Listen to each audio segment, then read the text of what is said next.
enough in the physicality department.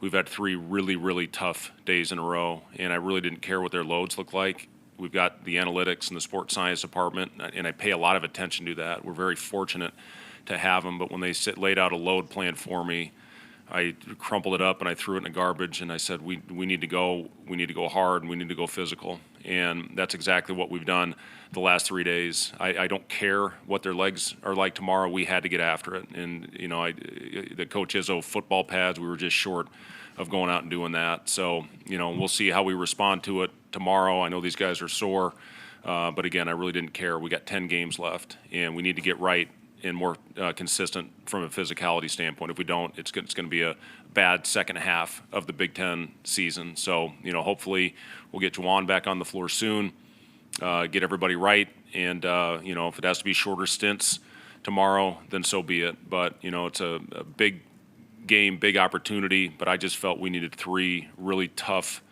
days of practice to get our minds wrapped around what teams are saying about us right now. And I know everybody's report is go in there. If you play harder to them, when things get tough, they've been getting softer. So we needed to set the tone in practice. Our guys did that, and hopefully that carries over in the game at 7:30 tomorrow night. How did you see the guys respond to that these 3 days? Yeah, I mean, they got after it. They did exactly what we wanted to do. That means nothing unless it carries over into the game, and I understand that. So it's one thing to go out there and do it in practice in a setting where they know they have to go hit somebody and they know they have to block out, and it's got to carry over into the game. And when things get tough, when things get hard out there, we got to get tougher. It's been a very disturbing trend for our team. When things have gotten hard out there, we've gone the other way, and we've gotten softer out there on the floor, and you just can't continue on with that and expect to have any type of consistency and expect to win, especially on the road. And, for us, we're playing the most physical team in our league tomorrow, one of the most physical teams in the country. It's the number 1 team. They've got 1 loss in a road game at Penn State. And it's a team that knows how to win. So if we don't go out there and match physicality, Wisconsin has a way of making you look ugly. They did it to Michigan State twice. That's hard to do, to go out there and out-rebound and out-tough, one of the toughest coaches of all time and in his teams. So, we know what we need to do. They run their stuff. They're extremely efficient, one of the most efficient teams offensively. They're always going to be a great defensive team, but what they're doing offensively right now is very impressive. So we need to go out there and again, be ready for a battle. They're going to screen. We know that. They're one of the best verticality teams. They jump into you on that, and they're really well trained. So we just need to go out there and be really solid and very disciplined, and that will give us a chance.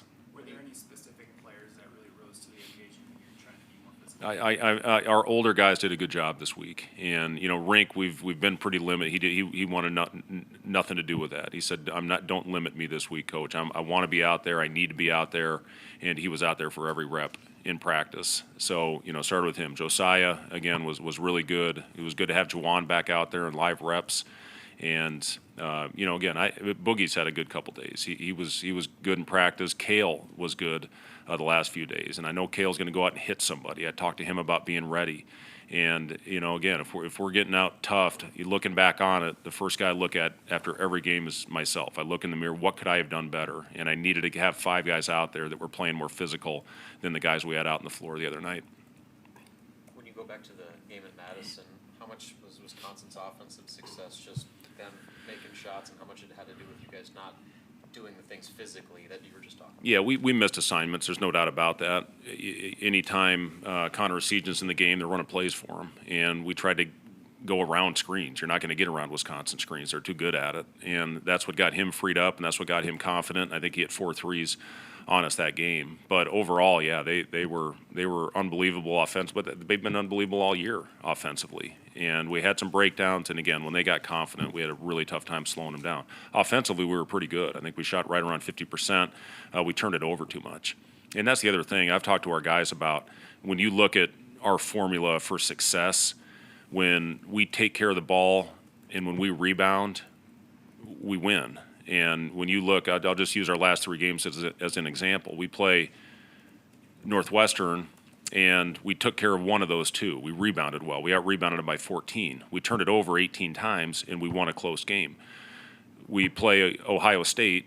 We had 6 turnovers, and we out-rebounded them, and we won by almost 20. And then you go on the road, and we get out-rebounded, and we turn the ball over, 17 and 18 in offensive rebounds and turnovers, we get our ass kicked. So that's the formula. If you go out and take care of both, you're going to win. If you take care of one, you're going to have a chance. If you don't take care of either, you're going to get blown out.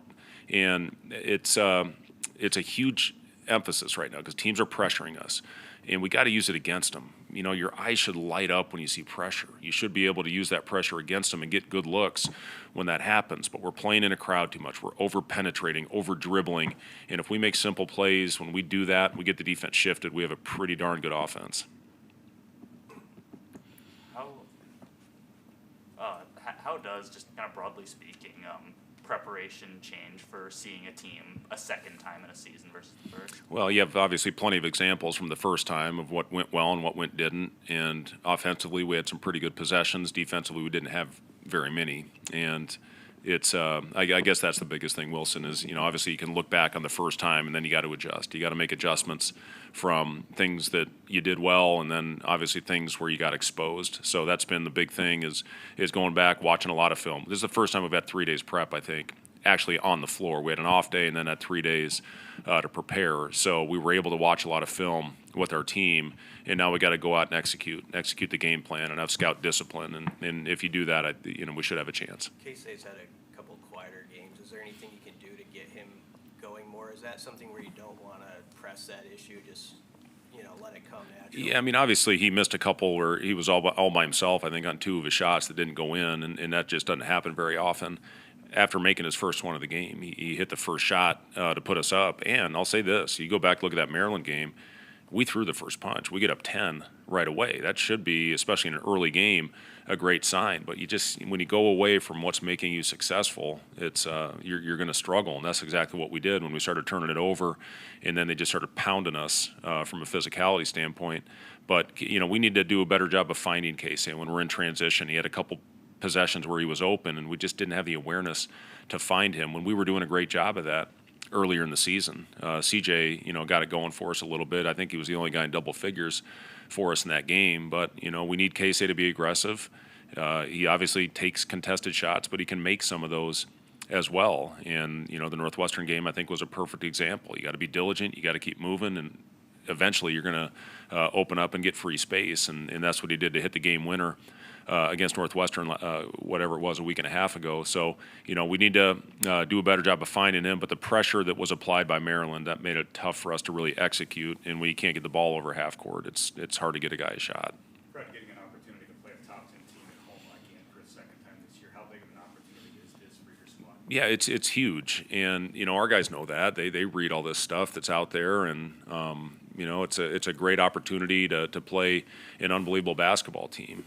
And I'm telling you, Greg Gard has done a phenomenal job with this group, and AJ Storr has been terrific, and everybody. I mean, Klesmet, you know, Chucky's been terrific on both ends. They're bigs with Wall and Crowell and Winter off the bench. I mean, they're a really good team, 1 through 10, and it's they pose a lot of challenges. So opportunity to play against the number 1 team in your league, it's always, you know, it should be a fun game. Hopefully our guys go out there. I know our crowd is going to be phenomenal, and we got to give them a reason to get behind us early. And I'm confident our guys will. They've had, like I said, a good week of practice, and if you have any pride from what happened to us on the road last week, you'll bounce back, and you'll play with great effort. And if we do that, again, I know we'll have a chance. With Juwan, how much of it is physical with his recovery, and then how much of it is mental, just given his injury history and what that's seen in prep? Yeah, I don't think there's too much mental, Robin. I just think, you know, for him, once he gets out there and in the flow, I think that will all be in his past. And, you know, he can just go out there and react and play, because it is. I mean, you do have a little bit of that. You know, when you have an injury, he thought the worst, obviously. I mean, he thought it was going to be a season-ending injury. So that did take a toll on him emotionally. And, you know, again, we talked about being careful with him. And, you know, after having a good week, he just wasn't quite ready. And we feel that he's almost there. Whether he goes out there and plays 20 minutes, 5 minutes, no minutes, we'll know that tomorrow. But he's in a much better place now than he was a week ago. Thanks, guys.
Bryce, what was practice like? Fred just told us that he got like the testing results, like load management stuff, and he's like, crumple it up, throw it away. Yeah. It's been 3 of our hardest days, 3 of our highest load days, and 3 of our most physical days. Leading into these next few games and just for the rest of the season, our physicality has to pick up, and I feel like that's the reason we've been dropping a few games. Just our physicality hasn't been there, and teams have been kind of punking us. You said the veteran guys have been good over the last few days about responding the right way to that, and might be tired or sore or anything like that, but you know that this is stuff that needs to be done. Have you guys kind of embraced the message that he's trying to send, that it's time to toughen up? Yep. Especially on the road, you have to be tougher, but game in and game out, nobody really cares if you're tired, if you're sore, or if you're a little banged up. You kind of just have to respond. And with the veteran guys, with our leaders, we've really been setting the tone. I'm going at it hard every day, not really worried about, the next day or the next game, just, winning that day, trying to get better in any way you can. What do you have to do defensively against a team that moves the ball as well as Wisconsin does? We just have to move on one accord. We all have to be communicating. Communication is the biggest thing because our physicality will be there, but as long as we communicate, we'll be fine. We'll be able to know our matchups, know their schemes, and we'll be fine. Just communication. Bryce, what do you mean by increasing physicality in practice? Can you give us some examples of like what you guys are doing that you hadn't been doing previously? As the season goes on, and you get into like the latter part of the regular season, the conference games, practices usually start to become less physical, more so just fine-tuning things. But here we've been having like a preseason practice where we get after it. We'll do box-out drills and we'll be physical. We'll be getting up and down. So that's what these past few days have been like. Coach has talked a lot about just the noise that comes with both the highs and the lows. You've seen it when things are going well. Now that times are getting a little tough, how do you block out things that are being said, social media, the media, and all that sort of stuff? How do you compartmentalize just focusing on the task at hand and not getting caught up in that? Me personally, I don't feel like you should ever listen to the outside noise because they're not the outside noise. Those people aren't in the gym with us every day working out, practicing, and they're definitely not with us through the hard days. So you can't really ever let that in. When you do, that's when bad things happen. So we just have to continue just to block it out and lean on the guys next to us, lean on the guys who are on the floor, and lean on the staff. Yeah.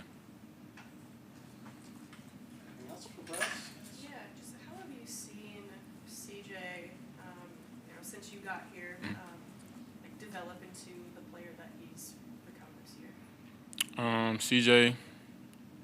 CJ just stayed confident. CJ just stayed consistent with his work, and it's showing through right now. And he's making a name for himself. I mean, he's shooting like 43% from the three. And he just has a consistent voice. CJ shows up every day. It doesn't matter if he's tired. It doesn't matter how his body's feeling or if he just had a bad game before. He shows up the same way every day, same approach, same voice. And he's just reaping the fruits of his labor. How have you seen him develop into that off-court leader? Just not being afraid to be heard, not being afraid to let his voice be heard.